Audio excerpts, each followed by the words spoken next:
버가모 교회의 사자에게 편지하라. 좌우에 날선검을 가지신 이가 이르시되 내가 어디에 사는지를 내가 아노니 거기는 사탄의 권자가 있는 데라.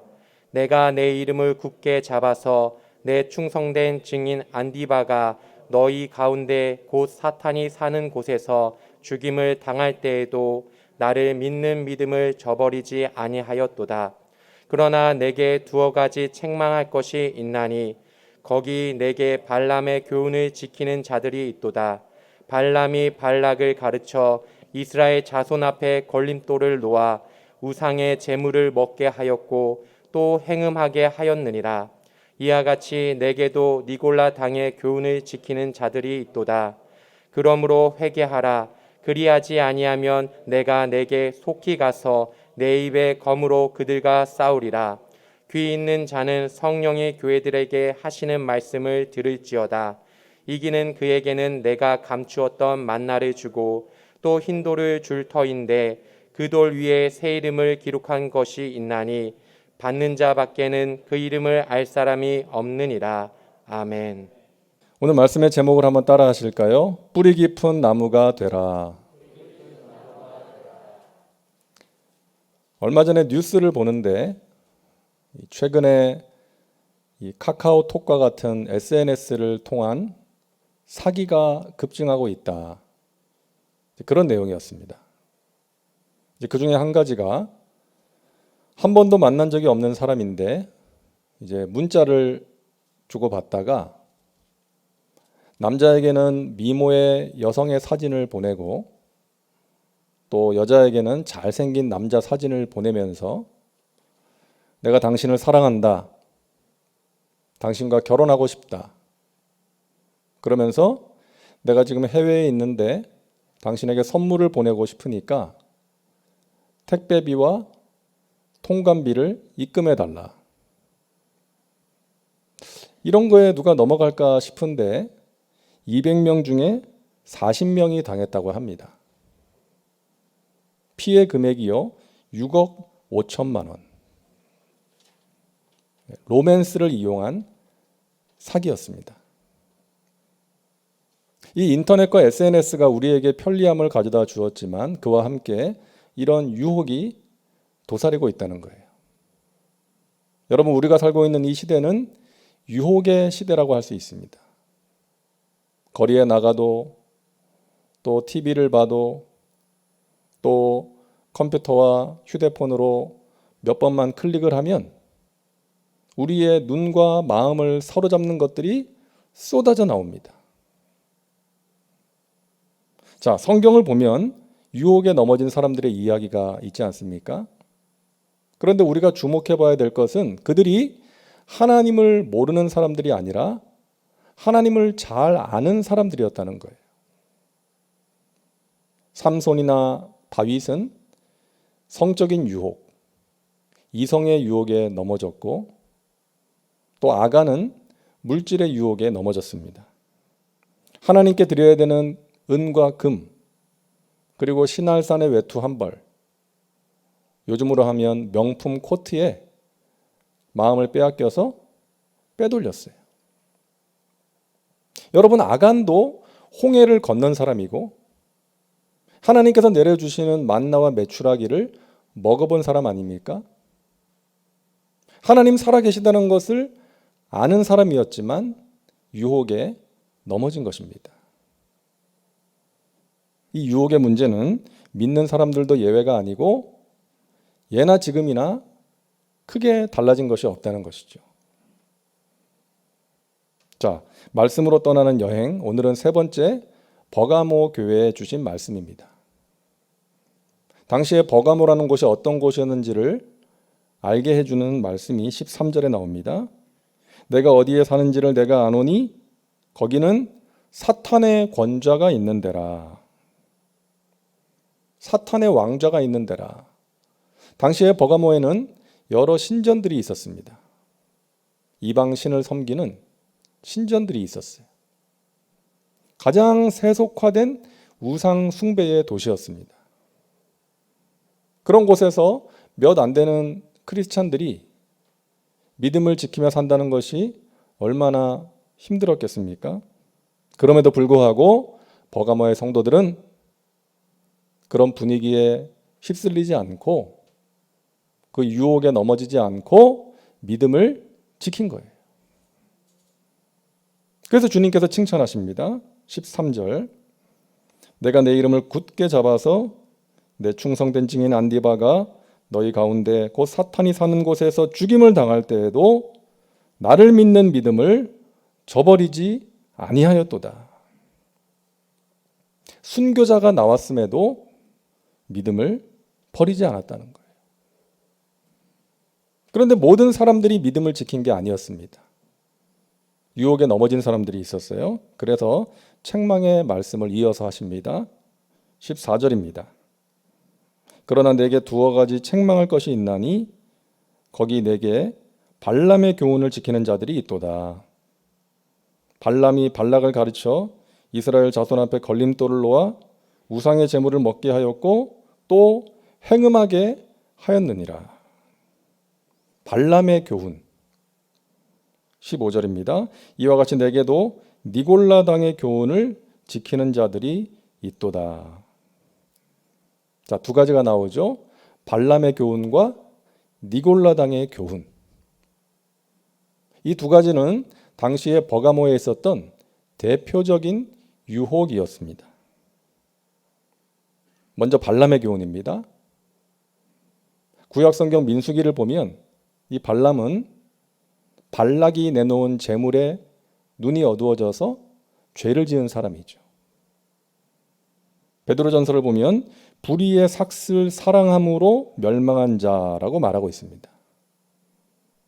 그러니까 이 발람의 교훈은요, 물질의 유혹이에요.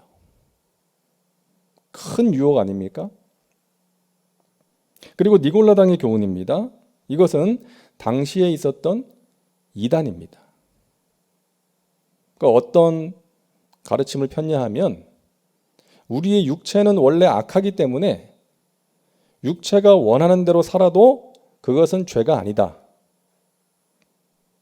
우리는 믿는 사람들은 하나님의 은혜 가운데 보호받기 때문에 어떻게 살아도 죄가 아니다라고 가르쳤어요. 그러면서 우상을 숭배하게 하고 각종 음란한 짓을 하도록 조장했던 것입니다. 도덕 폐기론자들, 쾌락주의자들이었어요. 마음대로 즐기며 살자는 거예요. 육체가 원하는 대로. 오늘날도 그런 사람들 있지 않습니까? 인생 뭐 있어? 즐기자. 즐겨.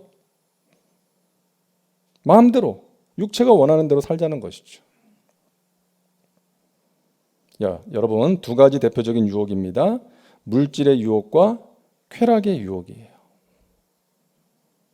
여러분에게는 무엇이 가장 큰 유혹입니까? 하나님 말씀대로 살지 못하게 하는 유혹. 우리가 주일이 되면 이런 기도 자주 하잖아요. 하나님, 지난 한 주 동안 제가 하나님의 말씀대로 살지 못했습니다. 죄를 지었습니다. 또 넘어졌습니다. 용서해 주시옵소서. 물론 우리가 회개하고 하나님의 용서를 구해야 되지만 이런 기도도 좀 드려야 되지 않겠습니까? 하나님, 지난주에는 그동안 제가 여러 번 넘어졌던 유혹을 제가 이겼습니다. 승리했습니다. 하나님 말씀대로 살았습니다. 하나님, 저 잘했죠? 우리가 이런 기도를 드리면 하나님께서 얼마나 기뻐하시겠습니까? 자, 우리가 버가모 교회를 보면서 유혹에 넘어지지 않기 위해서 우리가 경계해야 될 것 두 가지를 발견할 수 있습니다. 첫 번째는 물질을 사랑하는 것입니다. 자, 발람은 불의의 삭슬 사랑한 사람이었어요. 발람만 그런 것이 아니죠. 오늘날 수많은 사람들이 물질을 사랑하며 살아가고 있습니다. 디모데후서 3장 2절입니다. 사람들이 자기를 사랑하며 돈을 사랑하며 자랑하며 교만하며 비방하며 부모를 거역하며 감사하지 아니하며 거룩하지 아니하며. 이 말세의 특징들인데 그 중에 하나가 사람들이 돈을 사랑한다는 거예요. 여러분, 사랑의 특징이 있지 않습니까? 사랑의 대상에게 마음을 빼앗기는 거예요. 온통 사랑의 대상을 생각하면서 살아가는 것이죠. 돈을 사랑하는 것이 무엇입니까? 돈에게, 물질에게 마음을 빼앗겨 살아가는 거예요. 그것이 내 인생의 최고의 가치가 되는 것입니다. 여러분, 돈 자체는 나쁜 게 아니죠. 우리가 살아가는데 꼭 필요합니다. 움직이면 돈이 들고 또 무언가를 하기 위해서는 돈이 필요하죠. 좋은 일을 하기 위해서도 돈이 필요합니다. 하지만 돈을 사랑하는 것은 문제가 되는 거예요. 왜요? 디모데전서 6장 10절입니다. 돈을 사랑함이 일만 악의 뿌리가 되나니. 돈은 필요한 것이지만 돈을 사랑하면 돈 때문에 죄를 지을 수 있다는 거예요. 돈 때문에 불의한 일을 행하기도 하고 돈 때문에 하나님을 멀리하기도 합니다. 돈 때문에 다른 사람에게 피해를 끼치기도 하는 거예요. 기독교 신학의 기초를 놓았던 성 어거스틴이 이런 말을 했습니다. 인간의 비극은 사랑해야 하는 대상을 사용하고 사용해야 하는 대상을 사랑하는 데 있다. 참 공감이 되는 말 아니겠습니까? 사랑해야 되는 하나님과 사람을 사용하고 내 욕심을 채우기 위해서, 그리고 사용해야 되는 물질을 사랑하는 것이 인간의 비극이다. 여러분, 돈 싫어하는 사람이 있을까요? 없을 거예요.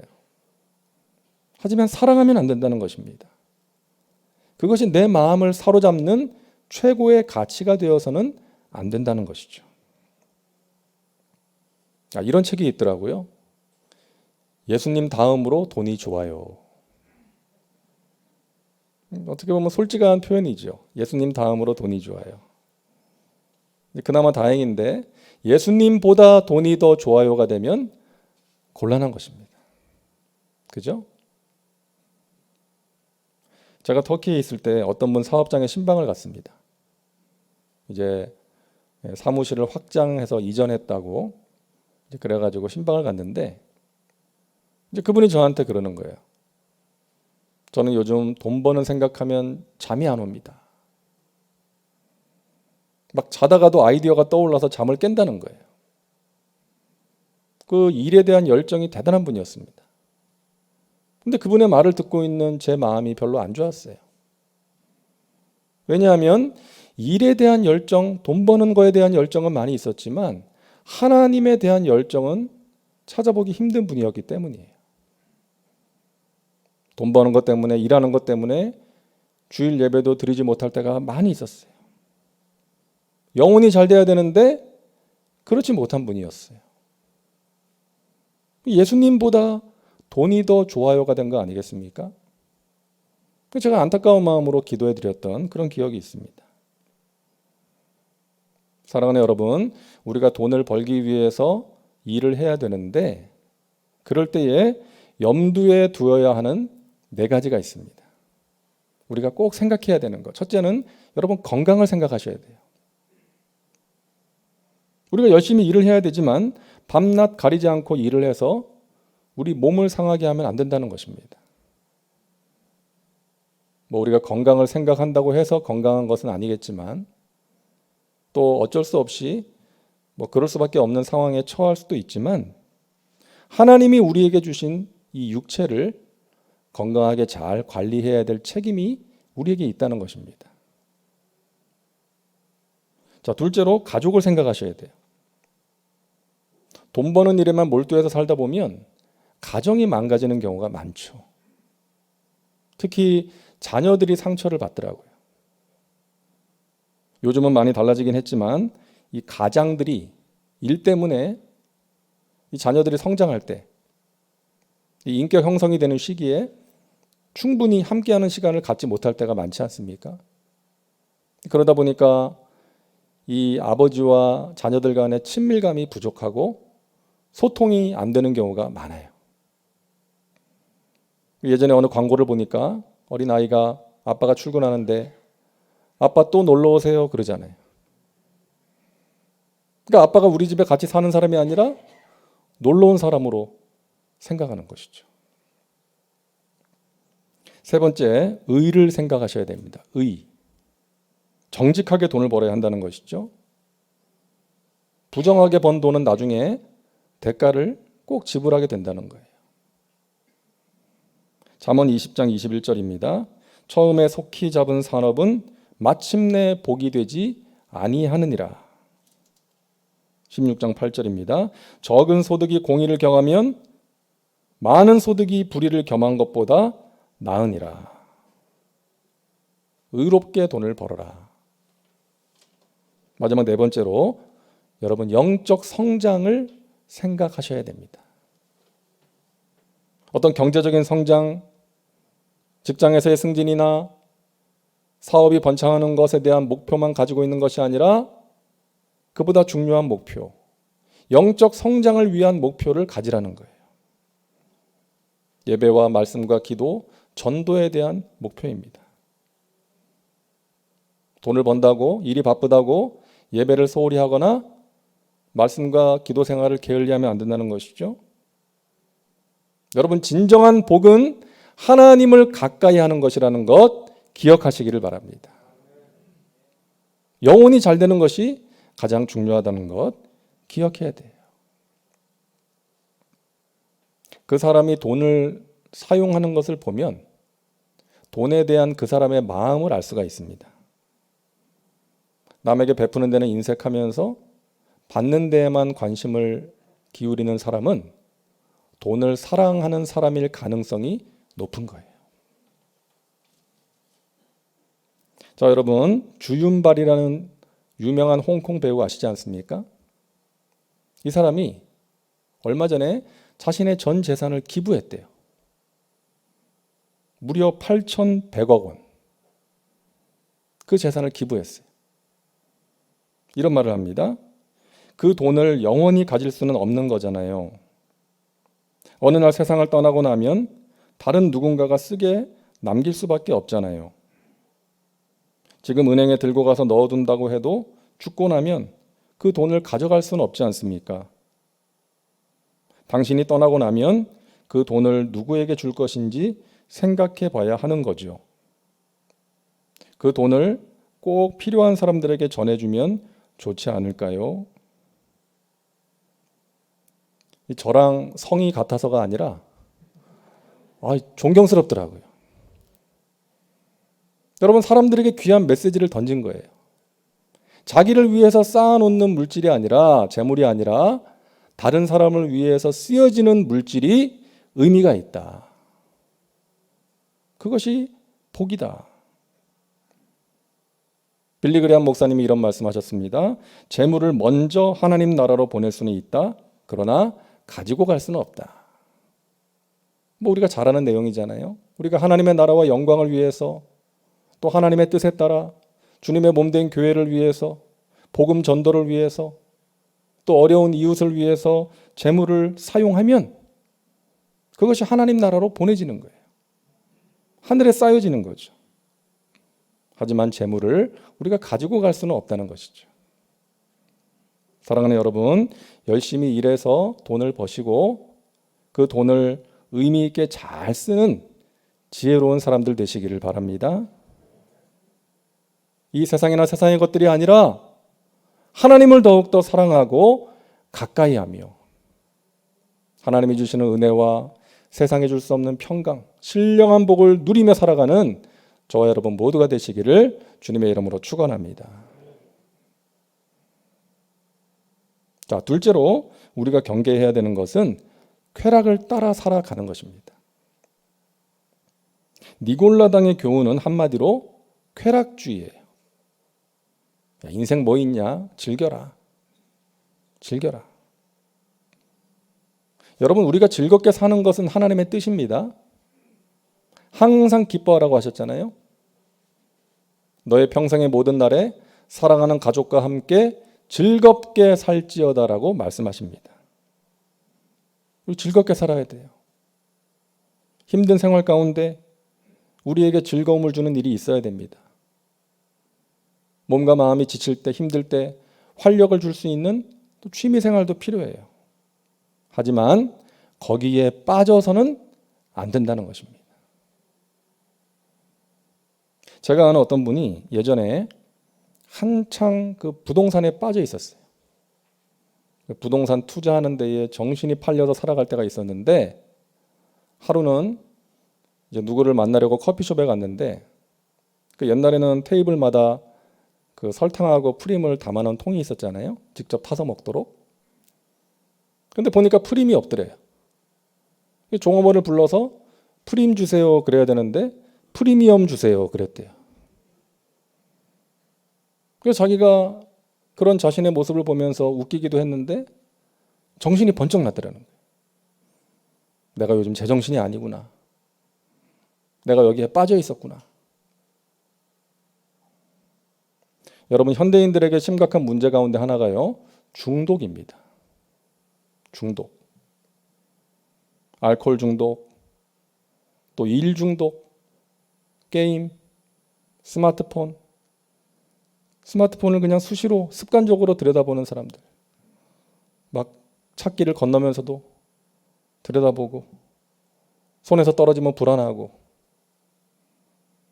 또 쇼핑, 성형 중독자들이 많이 있지 않습니까?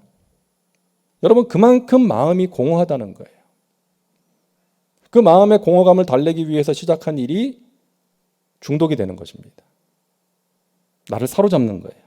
내 마음을 점령하는 거예요.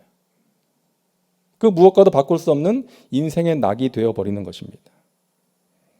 사랑하는 여러분, 예수님께 빠져 사시기를 바랍니다.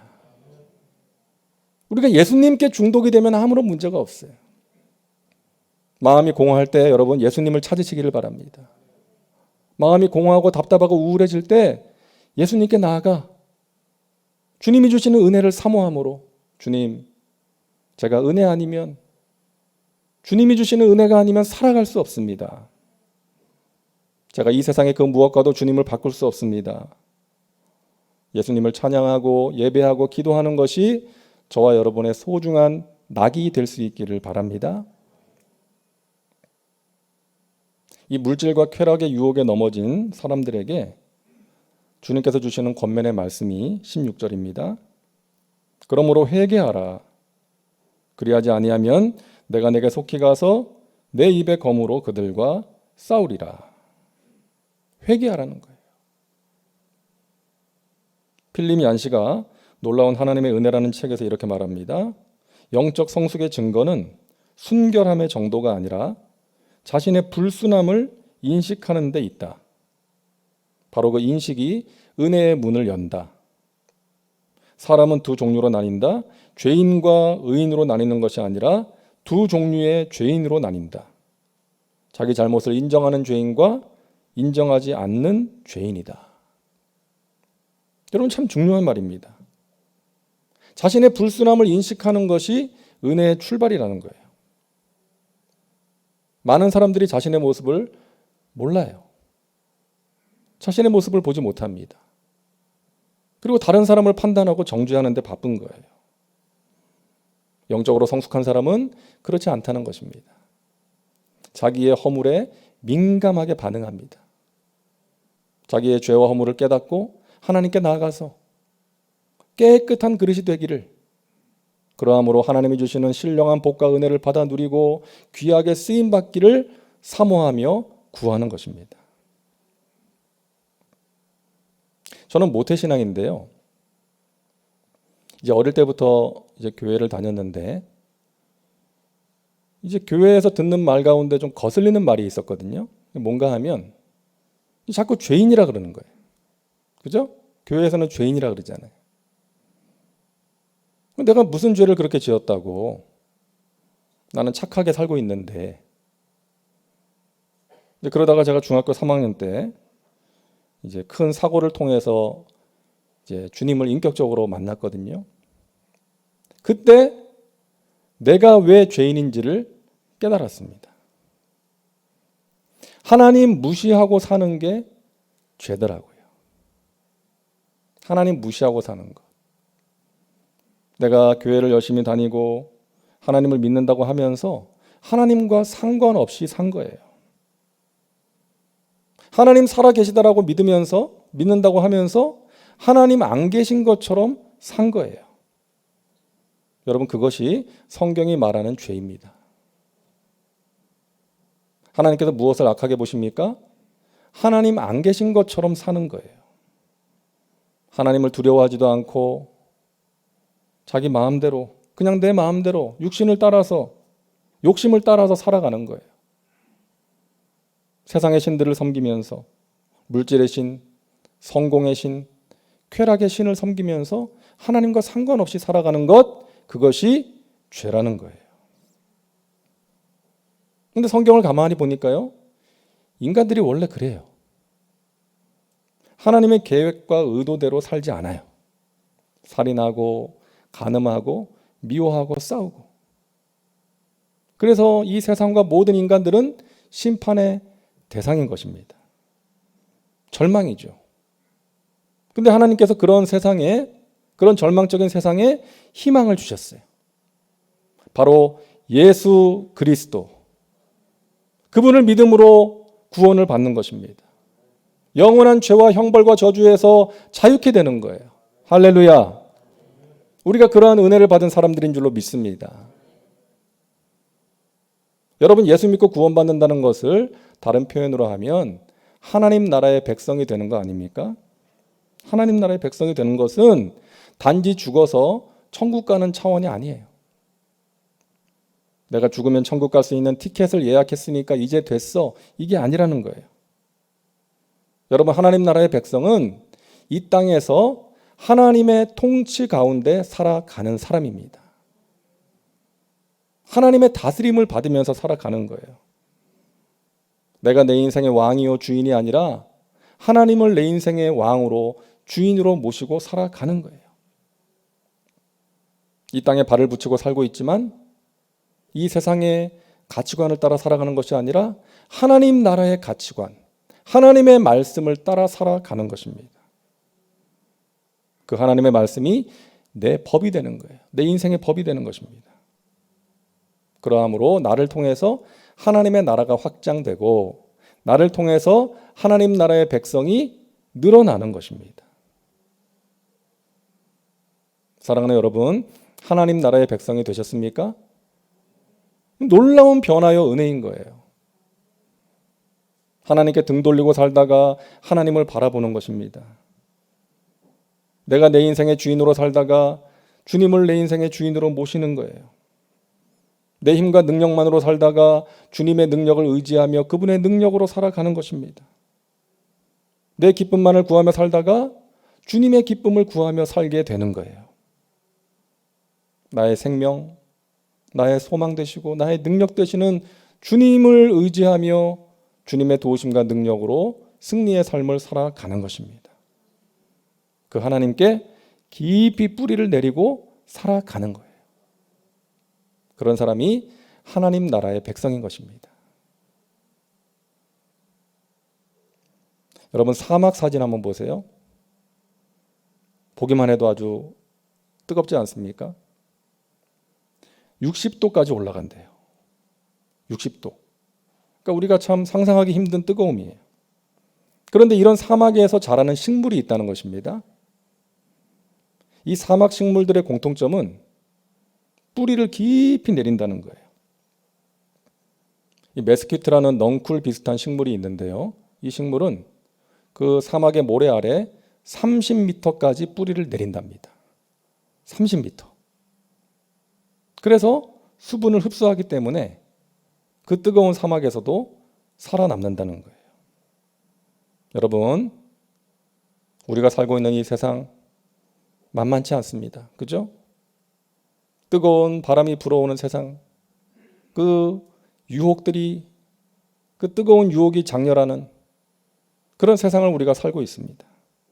그런 세상 속에서 유혹을 이기고 우리가 믿음을 지키기 위해서는, 주님을 기쁘시게 하는 삶을 살아가기 위해서는 뿌리 깊은 영성을 가져야 되는 거예요. 하나님께 깊이 뿌리를 내려서 하나님이 주시는 은혜의 생수를 공급받아야 우리의 영혼이 메마르지 않고 우리가 이 세상 속에서 하나님을 기쁘시게 하는 승리의 삶을 살아가게 될 줄로 믿으시기를 바랍니다. 우리는 뿌리 깊은 나무가 되어야 됩니다. 세상의 바람에 흔들릴 수 있지만 넘어지지 않는, 굳건히 서 있는 뿌리 깊은 나무가 되어야 할 줄로 믿습니다. 주님의 음성이라는 책에 나오는 글을 제가 읽어드립니다. 기도하라, 길이 열릴 것이다. 하나님께서 돌보시며 계획을 펼치시리니 그저 사랑하고 기다려라. 무엇 때문에 염려하느냐? 하나님께서 너를 돌보시고 보호하지 않으셨느냐? 계속 의지하라. 기쁜 마음으로 의지하라. 확신을 가지고 의지하며 잠잠하라. 내 능력 안에서 잠잠하라. 기도하는 이 시간, 말씀을 묵상하는 이 시간, 훈련하고 연단하는 이 시간을 게을리하지 말아라. 이것은 너의 일이기도 하지만 너를 사용하기 위한 나의 일이기도 하니라. 나의 도구는 깨끗해야 하고 예리하게 날이 서야 할지니 오직 그때에 사용할 수 있느니라.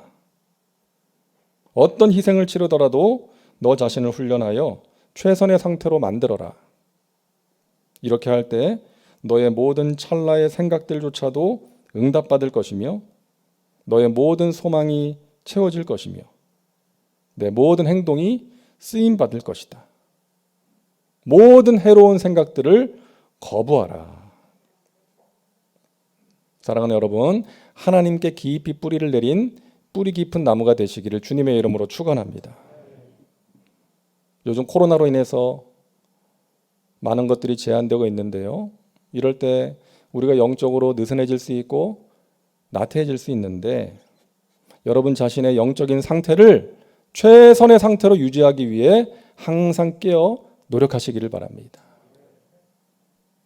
하나님의 도우심과 은혜를 사모하며 하나님을 의지하는 여러분에게 하나님께서 반드시 귀한 은혜의 역사를 베풀어 주실 것입니다.